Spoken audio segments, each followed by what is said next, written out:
What is going on, everyone? My name's Boit, and I am back with some more Age of Mythology, the Titans action. Sporting in the left side of the map in the red color, playing as Oranos. His name is Kimo. His opponent today in the blue color, playing as Zeus. His name is Matreiuss. Yes. The map is Alfheim.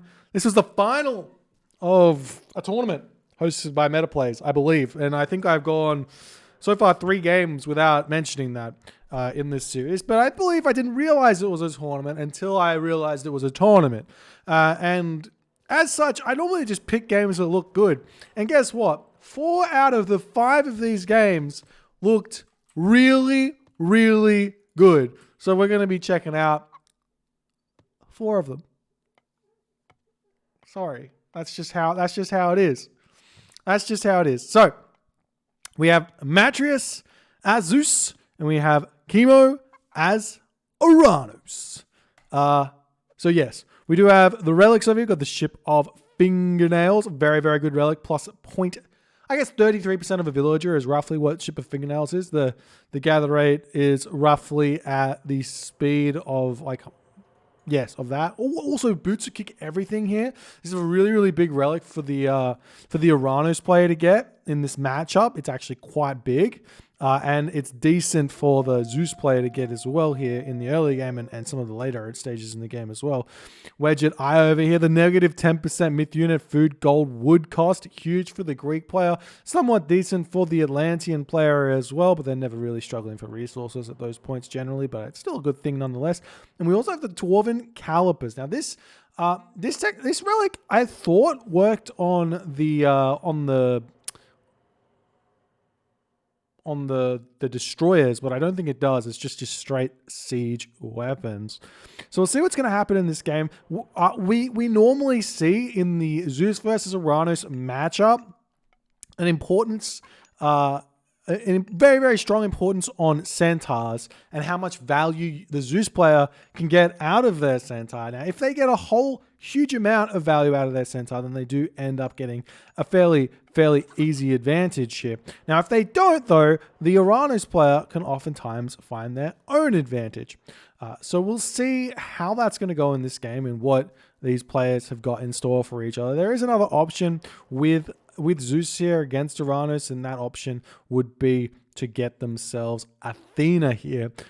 But without a very high amount of food in this game, it would be maybe a bit of a mistake to go for Athena. And we are actually seeing Kimo go for a 4-minute advance time here. Did not like his food, did not get himself hunting dogs. He does have some deer over here, but that's about it. He'll be back into his main base for a very, very long time and be very happy about that, though these villages are very far away from housing kind of place. The manors are it's a big distance. Look at how far away they have to run. So Matreiuss will probably see that, maybe see that and take advantage of that a little bit later. We've got those oracles scouting around looking for some sort of an attack somewhere. But as it's all going down, these deer will probably be all eaten by the time 4 minutes comes in. These villagers will make their way back home and all will be good. Though all that being said, the Hermes coming through for Matreiuss very, very late. Now sometimes I actually think that sometimes Zeus players might want to consider not getting hunting dogs. I see a lot of times, I mean, obviously you just don't know. Sometimes it's going to be better to get it, sometimes not. In this situation, on this sort of a map here with the very limited amount of food, I believe it was 3 deer over here, 2 or 3 deer over here. So very, very not much food at all. Could not get that hunting dogs in this situation and get a more solid advance time. But Matreiuss going for the later advance time, going through Hermes. He's got his wall set up, everything else. Valor was cast. And that means that the relics will go the wayside of Kimo, smart to be grabbing them all. He should be moving around the map and getting them. But Matreiuss has spotted this relic and he is making his way over there. But so too is Kimo's Oracle. It is a race against the clock here. 4.4 speed for Kimo's Oracle, 4.3 speed for Matreiuss's Jason. They're running and they're making it's going to be. That's what happens, right? And Jason wins. Just barely there. He's been eating his wheat bix and he has really shown the business. That's a big relic for him to get. That's going to be making his centaur very, very cheap here. He's getting himself Sylvan Law first as well, not going in with the centaur upgrade straight away. Sorry, not going in with extra centaur straight away because of that relic. The relic will come back home. There is little to no way the Jason gets picked off on the way back home. But we'll see what's going to happen here. We do have the centaur coming through with the Odysseus to help push these units back. You should probably get the Odysseus to be targeting down the heroes here so that the centaur can get the rest of the damage done. And that is indeed what was going on there. Nice play from Matreiuss to snipe down the Oracle hero. The Promethean offspring for Kimo starting to look around. Kimo now has got himself double counter barracks. He's going in with Catapelty Terma here, which is a little bit interesting considering what normally happens would be Murmillo Terma, but the Catapelty going to be very good against those Hippocon. But if Matreiuss realizes what's going on here, nice garrison then to make sure he didn't accidentally heroize those Terma by Kimo. But if Matreiuss realizes what's going on here and doesn't just blindly follow like Zeus main theory strategy, and he realizes what's going on, he can just make military academies and just go centaur hoplite as if you're against the Norse civilization, and he can be very, very strong. So right now, Matreiuss hasn't thrown down a single building just yet. He's just made himself these centaur. He's got no value out of the centaur just yet. The centaur are going to be leaving, looking for someone to attack. The Katoskopos is still scouting. He's going to be seeing those catapulties continuing to come in here as the centaur returning back onto this point here, going to be hitting those catapulti nicely. Look at the speed of the catapulti hero. So 5.76 with that relic. They can get going very quickly onto those centaur, get a whole bunch of damage done. But right now, Matreiuss is going to be very happy about being in this position here. Getting a little bit of damage done. Lots of low HP catapulti here as they're going to be retreating away. We do still see a couple more units coming through, but Matreiuss is going to be dealing with those with his centaur. That makes sense. That's English. Good job, me. Well done. All right. Katoskopos just hanging out over here, checking out what's going on. The one lone Catapulti hero going to be defending that location. And we still haven't seen Matreiuss even attempt to throw up a military building here because there's just nothing that Kimo can really do here.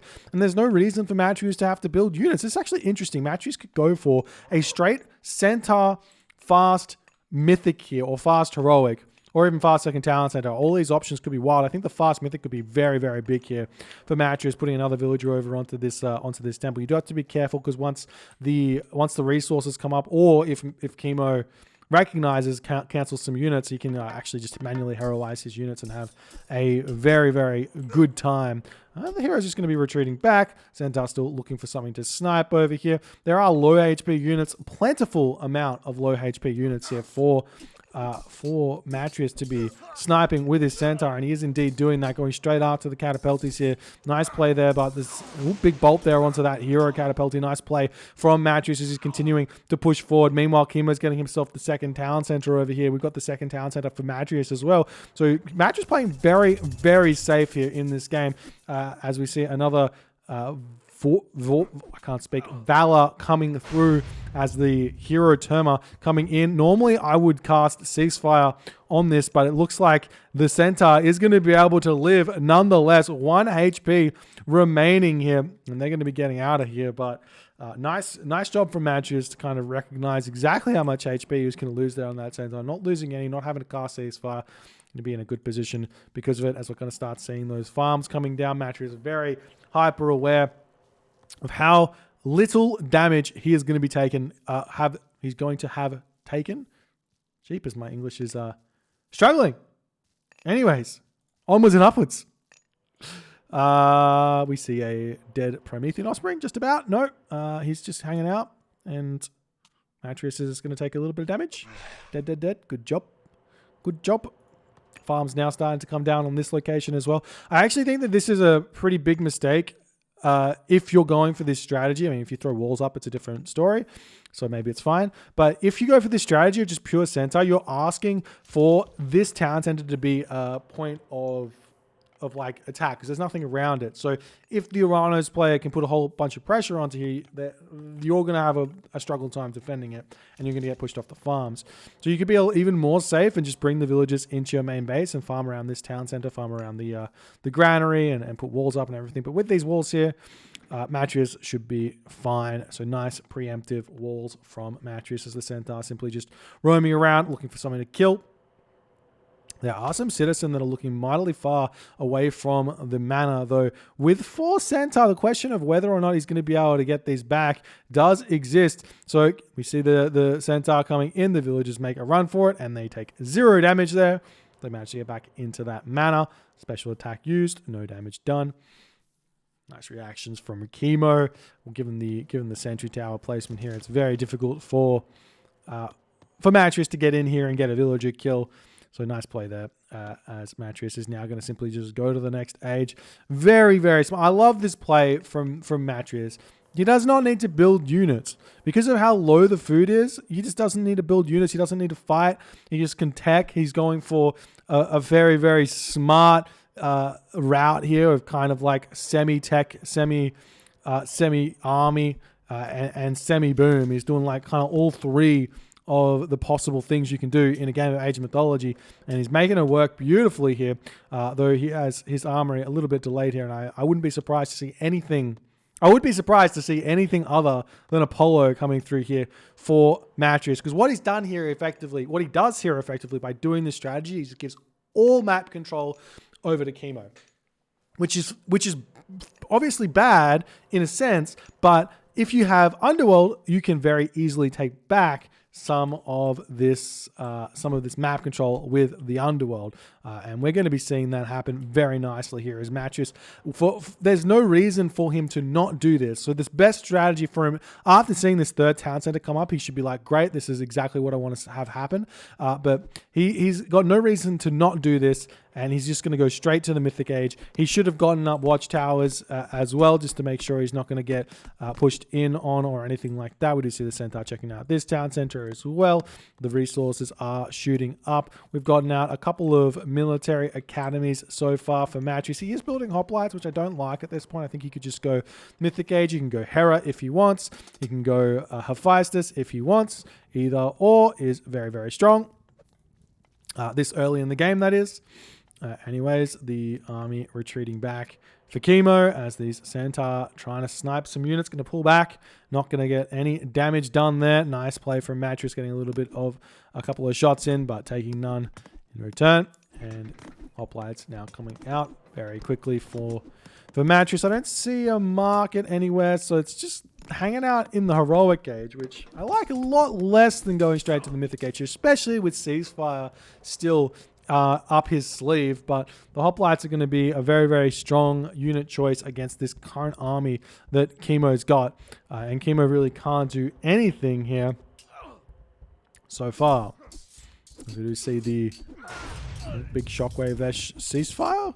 No ceasefire. The centaur still going to live. It's going to be retreating back.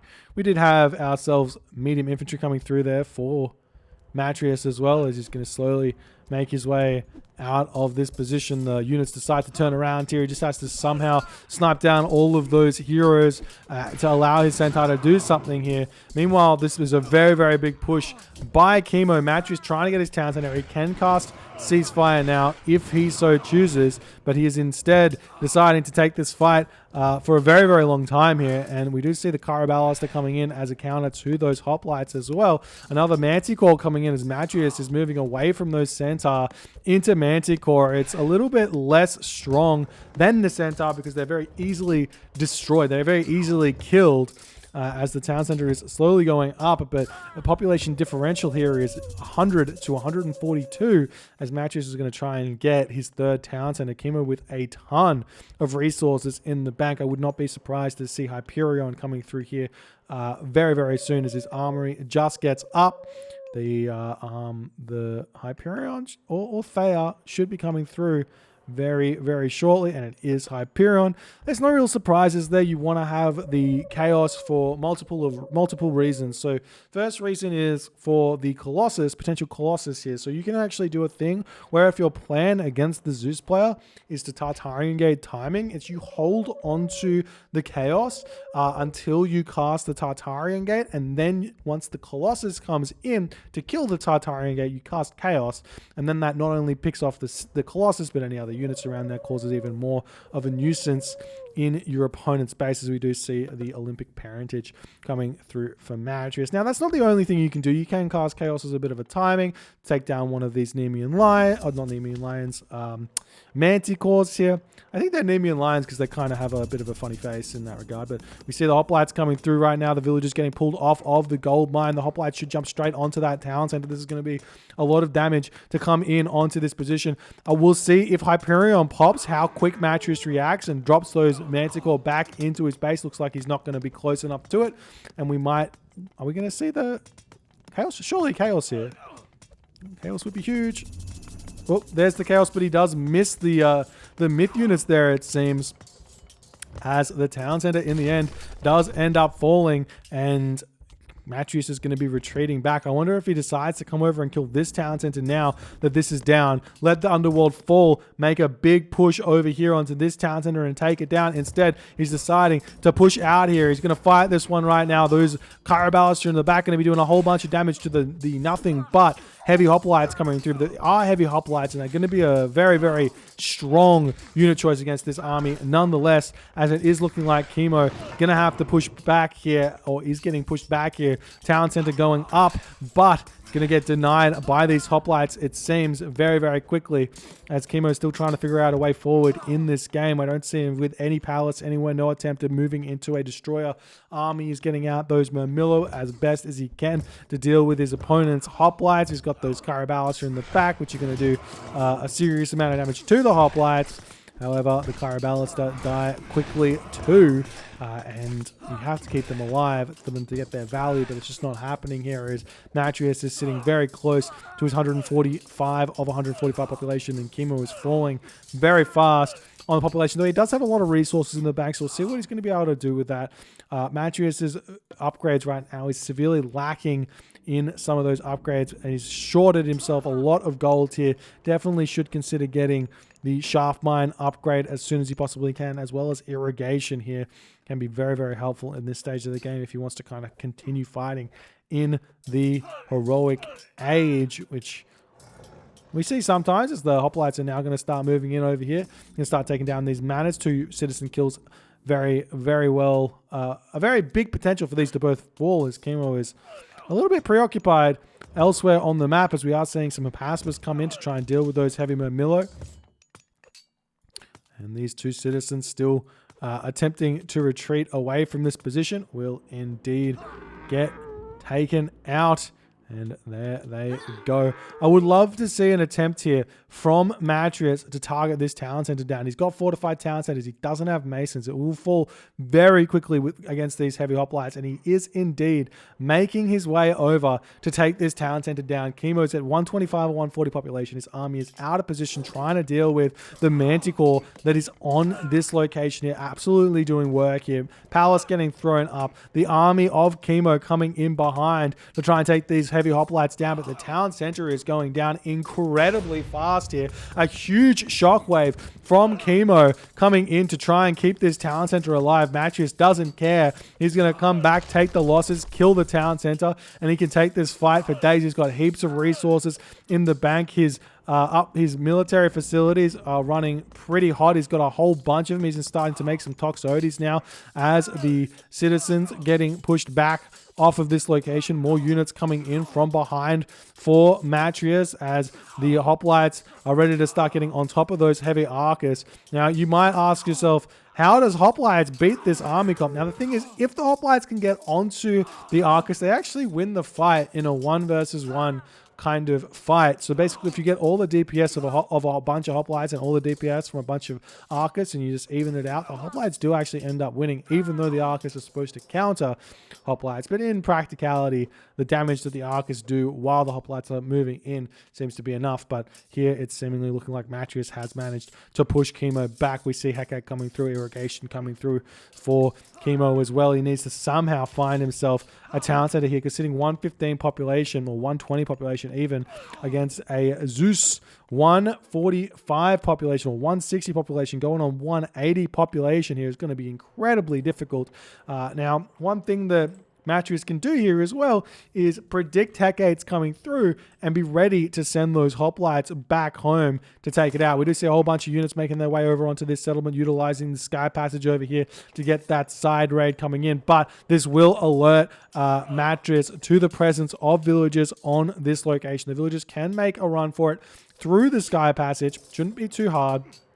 But they will have to go pretty quickly, and he can come back over onto this gold mine here as we're seeing more units come through here. We do see Hera on the way for Matreiuss. I don't like the 19-minute Hera choice. Generally speaking, Hera is good if you click it up before about 15 minutes, but as the game goes on, the Hera loses more and more of its advantage. You get the Medusa, which can pick off some of those high we see that 5th town center coming down for Matreiuss as well.